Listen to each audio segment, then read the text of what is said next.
So yeah, ఇక్కడ మనం ఏం చేస్తున్నామంటే Git config -global user dot name. ఇక్కడ మీ నేమ్ ఇక్కడ ఏమవుతుంది, మీరు గిట్ హబ్ లో సైన్ అప్ చేస్తున్నప్పుడు ఏదైతే యూజర్ నేమ్ ఇచ్చారో ఆ యూజర్ నేమ్ అనేది ఇక్కడ మీరు యాడ్ చేసుకోవాలి. Simple. Git config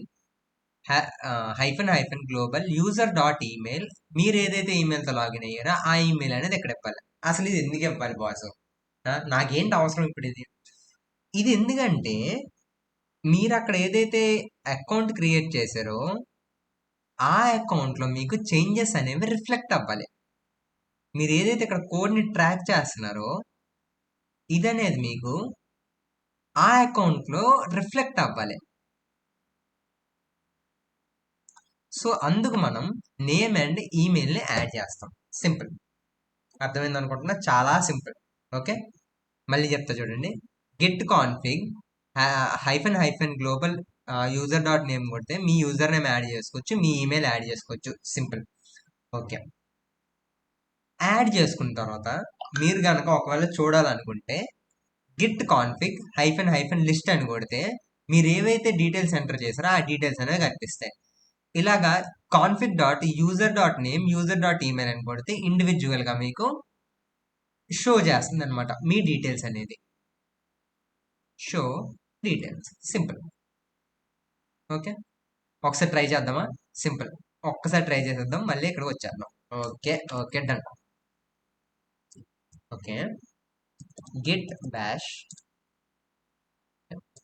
git config -global user dot name. ఇక్కడ నా యూజర్ నేమ్ ఇస్తున్నా. నా యూజర్ నేమ్ ఏంటి? తెలుగు వైబ్ కోడర్. సింపుల్. యాడ్ అయిపోయింది.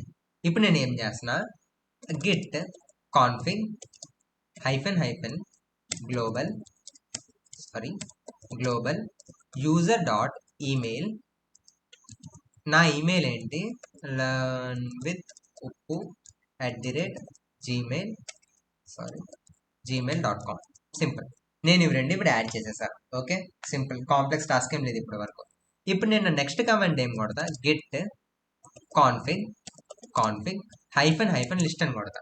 ఇక్కడ చూడండి, లిస్ట్ అని కొట్టగానే నాకు ఇక్కడ ఏమొచ్చింది, నేమ్ చూడండి, యూజర్ నేమ్ అనేది తెలుగు వైపు కూడా ఉంది, ఈమెయిల్ అనేది learnwithuppu@gmail.com అని సెట్ అయిపోయింది. ఓకే, ఇక్కడ మీరు క్యూ అని కొడితే క్విట్ అయిపోతారు. సింపుల్. అర్థమైందిగా? ఇప్పుడు నేను ఇండివిజువల్గా యాక్సెస్ చేస్తా చూడండి. Git config user dot name. ఇక్కడ చూడండి, తెలుగు వైపు కూడా అని వచ్చింది. ఇప్పుడు నేను ఏం చేస్తే Git config user dot email అని కొడతా. సింపుల్గా నా ఈమెయిల్ అండ్ యూజర్ నేమ్ అనేది యాడ్ చేసేసాను నేను నా గిట్లో. అది కూడా నేను గ్లోబల్గా యాడ్ చేశాను. నేను ఈ టెర్మినల్లో ఈ గిట్ బ్యాష్లో యాడ్ చేశాను కాబట్టి నేను దీన్ని ఎక్కడి నుంచైనా యాక్సెస్ చేయొచ్చు. ఎక్కడి నుంచైనా అంటే నా కమాండ్ ప్రాంప్ట్ నుంచి నేను యాక్సెస్ చేయొచ్చు, నా VS కోడ్ టెర్మినల్ నుంచి కూడా నేను యాక్సెస్ చేయొచ్చు. సింపుల్. చాలా సింపుల్, చాలా సింపుల్. కాంప్లెక్స్ టాస్క్ ఏం లేదు ఇప్పటి వరకు. ఓకే, నెక్స్ట్ స్లైడ్కి వెళ్దామా? సింపుల్. Okay, super super. అసలు మంచి మంచి డయాగ్రామ్ వచ్చాం. ఓకే ఓకే, ఇప్పుడు చూడండి, ఫ్లో ఆఫ్ ది డెవలప్మెంట్ అంట. అసలు డెవలప్మెంట్ అనేది ఎట్లా అవుతుంది? ఫర్ సపోజ్ మీరు సింగిల్గా డెవలప్ చేసుకుంటున్నారు మీ ప్రాజెక్ట్స్ అనేవి. ఓకే, మీ ప్రాజెక్ట్స్ అనేవి సింగిల్గా మీరు డెవలప్ చేస్తారు. మీ ప్రాసెస్ అనేది ఎట్లా ఉండాలి చూడండి. ఫస్ట్ ఏం చేస్తారు, గిట్ హబ్ రిపో అనేది క్రియేట్ చేసుకుంటారు. సింపుల్. ఓకేనా? Clone the repo from remote. Remote అంటే ఏంటి? ఆన్లైన్. అదేంటది? Git hub. గిట్ హబ్ నుంచి మీరు క్లోన్ చేసుకుంటారు. క్లోన్ అంటే ఏంటి? ఫస్ట్ క్వశ్చన్, క్లోన్ అంటే ఏంటి అసలు? ఓకే, క్లోన్ అంటే ఏం లేదు బ్రదర్, మీ గిట్ హబ్లో ఏదైతే ఉందో ఫోల్డర్ అంటే ఏం చెప్పా? రిపాజిటరీ. ఫోల్డర్ అని అనొచ్చు, రిపాజిటరీ అని అనొచ్చు. ఈ ఫోల్డర్ని మీరు గిట్ హబ్ నుంచి మీ లోకల్ సిస్టంలోకి తెచ్చుకుంటున్నారు. సింపుల్. అర్థమైందా? ఇక్కడ ఎక్కడో ఒక వెబ్సైట్లో ఉన్న దాని నుంచి మీ లోకల్ సిస్టంలోకి తెచ్చుకుంటున్నారు. దాన్నే నేను క్లోనింగ్ అంట. క్లోన్ చేస్తున్నా. నా రిపోజిటరీ అనేది నా లోకల్ సిస్టంలో నేను క్లోన్ చేసుకుంటున్నా. సింపుల్. అర్థమైందా? చాలా సింపుల్. దాని తర్వాత ఏం చేస్తారు, మీ లోకల్ సిస్టంలో గిట్ అనేది ఇనిషియలైజ్ చేస్తారు. సారీ, ఇది ఇది ఇక్కడ వస్తుంది, ఇది ఇక్కడ వస్తుంది. సారీ, చాలా సారీ. ఇది ఇటు సైడ్ వస్తుంది, ఇది ఇటు సైడ్ వస్తుంది. ఫస్ట్ గిట్ అనేది ఇనిషియలైజ్ చేస్తారు మీ లోకల్ సిస్టంలో. ఆ తర్వాత మీరు క్లోన్ చేస్తారు. ఈ క్లోన్ ఎలా చేయాలి బ్రదర్, గిట్ ఇనిషియలైజ్ ఎలా చేయాలి బ్రదర్ అంటే నెక్స్ట్ స్టెప్స్ అవే. ఇదేంటంటే ఒక ఓవర్ వ్యూ. ఓకే, మీకు ఆ, పైన ఏం జరుగుతుందని తెలియడం కోసం నేను ఈ ఫ్లో పెట్టా, సో దట్ మీకు తర్వాత టెర్మినల్ కమాండ్స్ కనుక చూస్తే చాలా ఈజీగా అర్థమవుతుంది. ఓకే, రిపో క్రియేట్ చేస్తాం. ఆ తర్వాత నా లోకల్ సిస్టంలో కూడా గిట్ అనేది నేను ఇనిషియలైజ్ చేస్తాను. గిట్ ఇనిషియలైజ్ చేసిన తర్వాత ఏం చేస్తా, నా గిట్ హబ్లో ఇక్కడ ఎక్కడో గిట్ హబ్లో ఉన్న వెబ్సైట్ నుంచి నా లోకల్ సిస్టంలోకి నేను తెచ్చుకుంటా. రిపోజిటరీ అనేది క్లోన్ చేస్తా. సింపుల్. అర్థమైందా? ఆ తర్వాత ఏం చేస్తున్నా, code the project in local files. Me local సిస్టంలో కోడ్ అనేది రాస్తారు. #కోడ్. మీరు ఏమైతే కొత్త కోడ్ కొత్త కోడ్ రాసిన, న్యూ కోడ్ లేదా ఉన్న కోడ్ని అప్డేట్ చేద్దాం అనుకున్నా సరే, అప్డేట్ ది కోడ్. కొన్ని ఫైల్స్ మీకు నచ్చలేదు, కొంత కోడ్ మీకు నచ్చలేదు, డిలీట్ చేద్దామన్నా డిలీట్ సమ్ కోడ్. ఇది మొత్తం మీరు మీ లోకల్ సిస్టంలో చేసుకోవచ్చు సింపుల్గా. ఓకే, లోకల్ సిస్టంలో మీరు మీకు డిజైర్డ్ కోడ్ రాసి ఉంచుకోవచ్చు. ఓకే, దాని తర్వాత ఏం చేస్తారు, మీరు ఏవైతే ఫైల్స్లో చేంజ్ చేశారో ఆ ఫైల్స్ మీరు స్టేజింగ్ ఏరియాలోకి యాడ్ చేయొచ్చు.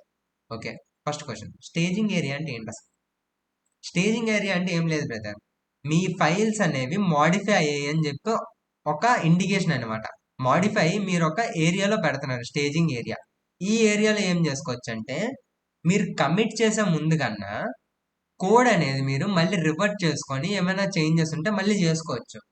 నేను కమిట్ ఎప్పుడు చేయాలి, స్టేజింగ్ ఏరియాలోకి ఎప్పుడు పంపించాలి? First question. కమిట్ ఎప్పుడు చేస్తారంటే మీ కోడ్ అనేది క్లీన్ అయిపోయిన తర్వాత. క్లీన్ కోడ్ని మీరు కమిట్ చేస్తారు. అన్నెసెసరీ కోడ్ అంతా స్టేజింగ్ ఏరియా. ఫర్ సపోజ్ చూడండి, నేను చెప్తా సింపుల్గా. ఫర్ సపోజ్ నా దగ్గర ఫైవ్ ఫైల్స్ ఉన్నాయి. 5 ఫైల్స్లోన 2 ఫైల్స్లో నేను కోడ్ రాశా, కోడ్ అనేది కరెక్ట్గా ఉంది.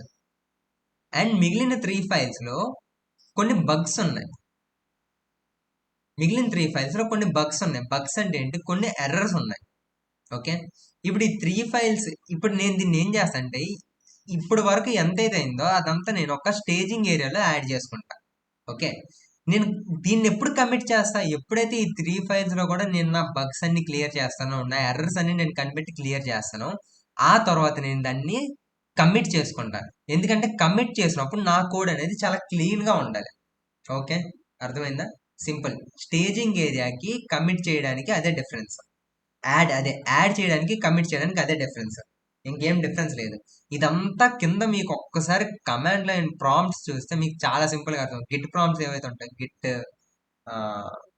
గిట్ కమాండ్స్ ఏవైతే ఉన్నాయో అవి చూస్తే మీకు ఇంకా సింపుల్గా అర్థమవుద్ది. ఓకే, జస్ట్ చూడండి, వీడియో లాస్ట్ వరకు చూడండి, మీకు మొత్తం అర్థమవుద్ది, క్లారిటీగా అర్థమవుద్ది, నేను హామీ ఇస్తాను. Okay, simple.